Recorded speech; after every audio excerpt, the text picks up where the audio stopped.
తెలంగాణలో అభయహస్తం 6 గ్యారంటీల స్కీమ్ అమలు కోసం కాంగ్రెస్ సర్కార్ సరికొత్త కార్యక్రమానికి శ్రీకారం చుట్టింది. ప్రస్తుతం ఇది అమలులో ఉంది.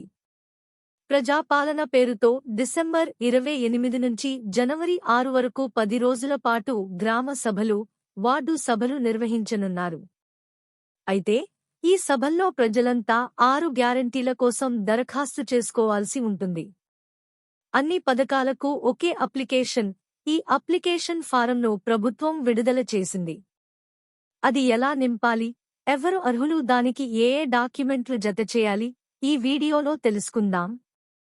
ఎన్నికల్లో ఇచ్చిన హామీలను అమలు చేసేందుకు రేవంత్ రెడ్డి సర్కారు కసరత్తు మొదలుపెట్టింది. ఎన్నికల సమయంలో ఇచ్చిన 6 గ్యారంటీల అమలుకు లబ్ధిదారులను ఎంపిక చేసేందుకు సరికొత్త కార్యక్రమానికి కాంగ్రెస్ ప్రభుత్వం శ్రీకారం చుట్టింది. రాష్ట్ర వ్యాప్తంగా ఈ నెల 28 నుంచి జనవరి 6 వరకు ప్రజాపాలన కార్యక్రమంలో భాగంగా 10 రోజుల పాటు గ్రామ సభలు ఏర్పాటు చేసి ప్రజల నుంచి నేరుగా అధికారులు దరఖాస్తులు తీసుకోనున్నారు. అయితే ఈ దరఖాస్తులు ఎక్కడ దొరుకుతాయి, ఎలా నింపాలి, దానికి ఏ డాక్యుమెంట్లు అవసరం లాంటి సందేహాలు ప్రజల్లో ఉన్నాయి. అయితే వాటన్నింటికీ చెక్ పెడుతూ ప్రభుత్వం ప్రజాపాలన దరఖాస్తు ఫారం విడుదల చేసింది.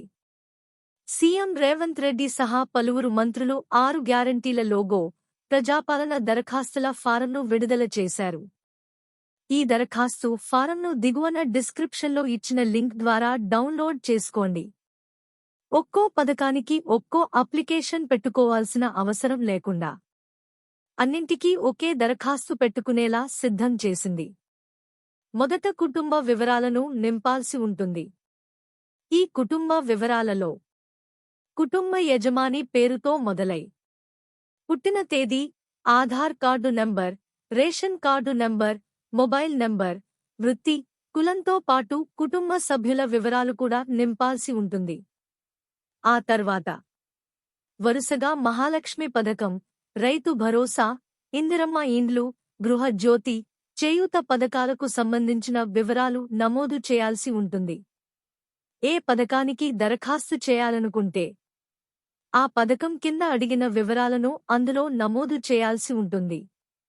మహాలక్ష్మి పథకం కింద ఆర్థిక సాయం పొందేందుకు అందుకు సంబంధించిన బాక్స్లో టిక్ మార్కు పెట్టాల్సి ఉంటుంది. 500 రూపాయలు సబ్సిడీ గ్యాస్ సిలిండర్ పొందాలనుకునే వాళ్లు గ్యాస్ కనెక్షన్ నంబర్, ఏజెన్సీ పేరు, సంవత్సరానికి వినియోగిస్తున్న సిలిండర్ల సంఖ్య నమోదు చేయాల్సి ఉంటుంది. రైతు భరోసా కోసం లబ్ధి పొందే వ్యక్తి రైతా, కౌలు రైతా టిక్ చేసి పట్టాదారు పాసు పుస్తకం నంబర్, సాగు చేస్తున్న భూమి ఎకరాలను పేర్కొనాలి. ఒకవేళ రైతు కూలీ అయితే ఉపాధి హామీ కార్డు నంబర్ నమోదు చేయాలి. ఇందిరమ్మ ఇండ్లు పొందాలనుకునే వాళ్లు ఇంటి నిర్మాణానికి ఆర్థిక సాయం కావాలనుకుంటున్నారా లేదా అన్నది టిక్ చేయాలి. లేదా అమరవీరుల కుటుంబానికి చెందినవాళ్లైతే పేరు, అమరులైన సంవత్సరం, FIR number, death certificate number వేయాలి. ఒకవేళ ఉద్యమకారులైతే సంబంధిత ఎఫ్ఐఆర్ నంబర్ లేదా జైలుకు వెళ్లిన వివరాలు పొందుపర్చాల్సి ఉంటుంది. గృహ జ్యోతి పథకం కోసం నెలలో ఎంత విద్యుత్ వినియోగిస్తారన్నది యూనిట్లలో పేర్కొనాల్సి ఉంటుంది. దానితో పాటు విద్యుత్ మీటర్ కనెక్షన్ సంఖ్యను కూడా నమోదు చేయాలి. చేయూత పథకం పొందాలనుకునేవారు దివ్యాంగులైతే అందుకు సంబంధించిన బాక్సులో టిక్ పెట్టాలి. లేదా వాళ్లు వృద్ధులా, వితంతువులా, బీడీ కార్మికులా, చేనేత కార్మికులా అన్నది వాళ్లకు సంబంధించిన బాక్సులో టిక్ పెట్టాల్సి ఉంటుంది.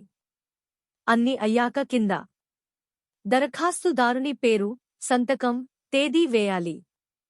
ఈ దరఖాస్తుకు ఆధార్ కార్డు జిరాక్స్తో పాటు తెల్ల రేషన్ కార్డు జిరాక్స్ను కూడా జతపర్చాల్సి ఉంటుంది.